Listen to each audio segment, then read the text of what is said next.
Kia ora. On this 23rd Sunday of Ordinary Time, we read from the Gospel of St. Mark towards the end of the 7th chapter, chapter 7. And it's the account of our Lord's healing of the deaf man who also has an impediment in his speech.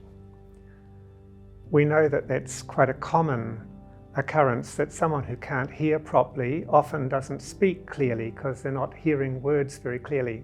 What I think is really lovely about this gospel miracle is that our Lord minds the miracle because the deaf man can't hear what's going on.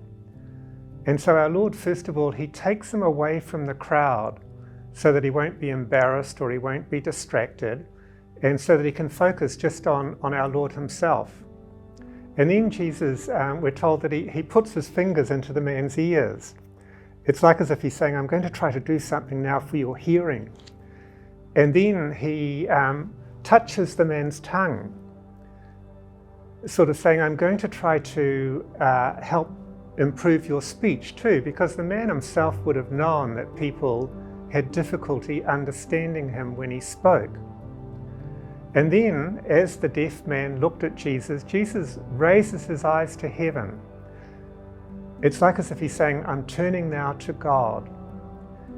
And then we're told that our Lord gives a deep sigh, so the man can see that Jesus is making a heartfelt prayer. And then the deaf man hears the words, Ephata, be opened. But when this miracle is recorded in the Gospel, the writer of the Gospel, it's one of those rare occasions where the writer actually reverts to the Aramaic.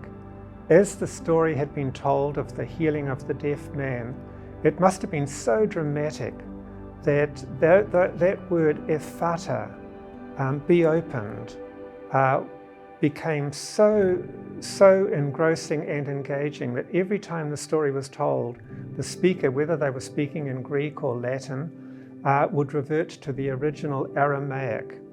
During this pandemic, we're finding life rather difficult, and it's tempting at times to become a bit scratchy. In the light of this gospel, it's nice just to really take note of our Lord's courtesy and kindness towards the deaf man, that he treats him as an individual. He's not just one of the crowd, he takes him aside. He's a human person with his own feelings, and our Lord tries to treat him as courteously as he can. It's a nice little challenge for us during these rather testing times of lockdown to try to imitate our Lord's courtesy. May God help us all to be patient and kind during these difficult days. May God bless us all.